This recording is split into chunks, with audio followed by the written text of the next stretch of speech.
Salut à tous, c'est Pank de la chaîne, bienvenue sur cette vidéo qui aujourd'hui va parler de tests sur le Pank. Comme vous le savez, la dernière fois que j'ai fait un test, c'était de rester le plus possible H24 en transe. Et les feedbacks n'ont pas été forcément hyper agréables au bout de 2 mois. Et même là maintenant, ça fait... j'ai arrêté en août, on est en janvier. Donc ça fait 4 mois, 4-5 mois. Et j'ai encore des feedbacks qui sont pas ultra sympas. Maintenant, il y a eu quand même des éléments qui étaient intéressants à observer, etc. Je ferai un moment un autre test sur plutôt la notion hyperampéria plutôt que la notion de trans descendante et tenter de le maintenir pareil pendant 1 mois ou 2 mois, donc sur les mêmes process. Là, l'idée, c'est plutôt de faire un test à partir du 20 janvier, donc là on est le 18, vous aurez cette vidéo je pense le 19 du coup, et l'idée va être de travailler sur 2 choses. Alors, je vais d'abord commencer par juste une suggestion que je vais me répéter tout le temps et vraiment aller dans la suggestion constamment, c'est-à-dire la ressentir, la percevoir, etc. Parce que j'observe en cabinet, j'observe aussi sur mes travaux que la plupart du temps, on est dans une dynamique où on se dit il faut que ce soit bien fait, il faut que ce soit ok, il faut que ce soit bon, etc. etc. Positif, constructif, etc. On peut reprendre les suggestions. Et d'un autre côté, on a une très vieille suggestion qui est toujours tout point de vue, je fais de mieux en mieux. La suggestion de Coué, qui a été beaucoup repris après dans différentes méthodes, notamment celle de Silva. Et cette notion de mieux, je la trouve plus pertinente que bien. Parce qu'il y a une notion qui est très hypnotique dedans, qui est cette notion de continuité, d'avancement. Alors de mieux en mieux, on a vraiment cette dynamique de mouvement. Mais sur du quotidien, je trouve que juste je fais de mon mieux a quelque chose de très intéressant parce que c'est pas je fais bien.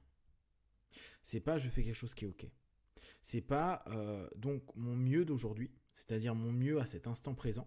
Ça nous ramène à une temporalité de l'ici et maintenant, autant qu'on peut. C'est-à-dire une présence, je préfère parler de présence que de conscience, une présence de faire le mieux. Le mieux de ce que l'on peut. Pas de ce qui est attendu par l'autre, par un système ou par un fantasme. C'est-à-dire qu'à un moment T, parfois le mieux, ça ne va pas être quelque chose de bien. Ça va être le mieux de ce que l'on peut faire à cet instant-là. D'ailleurs, de façon générale, dans nos vies, même si on a pris une mauvaise décision, même si on a une mauvaise action, même si on a fait plein de choses qui n'ont pas été hyper pertinentes pour nous et ou pour les groupes sociaux dans lesquels on était, c'était quand même faire le mieux qu'on pouvait. Ou en tout cas le moins pire par rapport peut-être à un ensemble de scénarios. On s'en rend pas compte parce que quand on voit les conséquences, on se dit c'était pourri ce que j'ai fait. Mais il se peut, et c'est souvent le cas, que le cerveau, le subconscient, tente de choisir à un moment donné ce qui a de moins pire, de mieux par rapport à l'homéostasie du système, ce qui est le mieux par rapport à le minimum de dépenses d'énergie, etc., etc. Donc on est très souvent dans cette notion à se dire que même quand on a fait un truc pourri, bah, c'était peut-être à ce moment-là le mieux qu'on pouvait faire.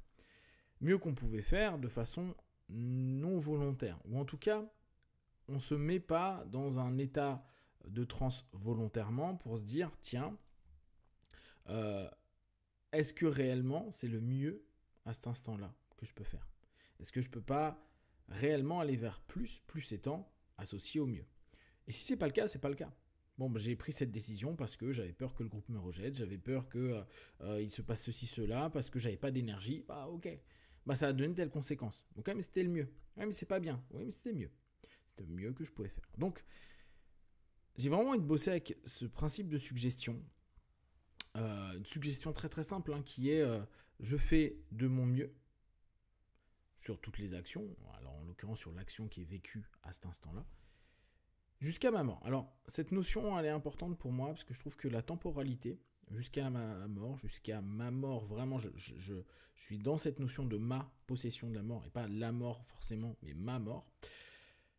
Pourquoi? Parce que, une fois de plus, je reviens sur la notion de présence. Alors, pour ceux qui sont ukémistes, donc qui sont sur le groupe privé, on en a parlé hier dans le live.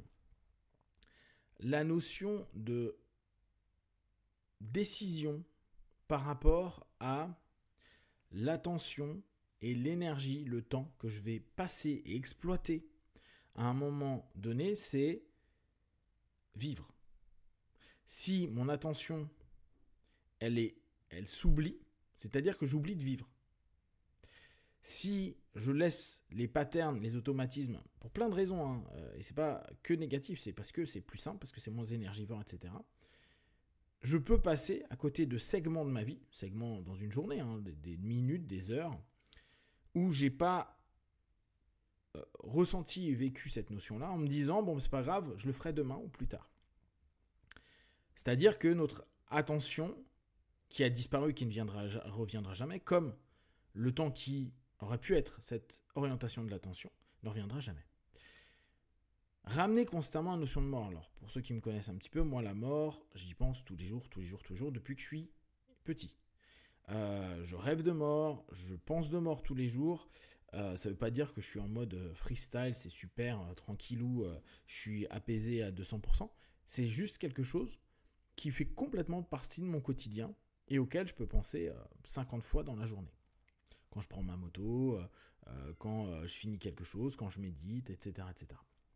Donc, rajouter cette notion qui est toute simple, je fais au mieux sur ce que je suis en train de faire, jusqu'à ma mort, ou je fais au mieux jusqu'à ma mort si je ne fais rien de spécifique à ce moment-là. Et un rappel pour te dire, ça se trouve dans 2 minutes, t'es mort. Ce que tu vas tenter de faire, c'est de faire au mieux. Donc, c'est d'aller dans cette notion de présence, dans cette notion de tentative de qualité, pour moi, dans le mieux pour moi. Et je répète, le mieux pour moi peut être complètement nul pour quelqu'un d'autre. Trouver que c'est naze, c'est pourri, il n'y a aucune qualité, il n'y a rien. Voire même, ça peut être désagréable pour l'autre. Parce que ce qui est mieux pour moi, c'est peut-être de dire non à ce moment-là, de ne pas faire, ou de refuser, ou d'arrêter, ou de partir faire autre chose, etc. Plutôt que de penser à l'autre. Alors, sans rentrer, et là on revient aussi sur ce qu'on a parlé hier sur le groupe Loukemi, on revient sur cette notion. L'idée, c'est d'avoir un égoïsme responsable. Cette notion de se dire, quand je pense ce qui est mieux pour moi, et faire au mieux, ça ne veut pas dire discréditer, casser et faire perdre quelque chose à l'autre. On vient dans cet égoïsme responsable en se disant, je fais au mieux, et je dois dans ce mieux-là, sans être purement égocentré, il y a moi, me dire, ok, c'est quoi l'impact aussi que je vais avoir sur les autres. Il faut au mieux, ou au moins pire, qu'il y ait un win et pas de lose de l'autre côté, c'est-à-dire qu'il n'y a ni réussite, ni truc positif de l'autre côté, mais c'est pas négatif, il n'y perd rien. Le mieux étant qu'il y ait un win-win, j'y gagne quelque chose, et la personne y gagne quelque chose. Personne, groupe, expérience, etc., etc. Donc, je vais vraiment m'amuser là déjà sur un premier mois, comme d'habitude vous me connaissez, c'est toujours cette notion, je fais d'abord sur un mois, peut-être sur 2, peut-être sur 3, on verra.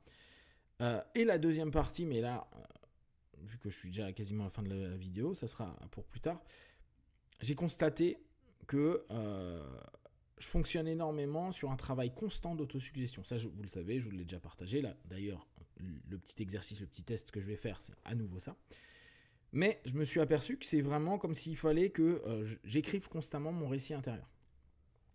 Et plus je le fais, sur les petits tests que j'ai faits qui étaient courts, plus j'ai un état psycho-émotionnel, en gros je suis autosuggestible très très fortement. Donc je peux modifier plein de choses en peu de temps si je prends le lead sur le dialogue intérieur. Mais ça, on reviendra dessus plus tard. Je vais déjà commencer par cette première phase. Je vous ferai des feedbacks d'ici quelques temps, 15 jours, 3 semaines, 1 mois, voir si c'est utile, si c'est intéressant. S'il y a un mieux, physique, psychique, émotionnel, mieux, et là encore, il faudra qu'on le redéfinisse. En tout cas, si je vois des variables, juste par rapport à cette suggestion que je vais me répéter continuellement. Si vous avez des questions et des remarques sur ce test-là, n'hésitez pas à partager sur Facebook, YouTube, j'y répondrai le plus rapidement possible. Et comme d'habitude, de tout ce que je propose, ne prenez que ce qui est bon et juste pour vous tester, observer, analyser et conclure. Be one, ciao.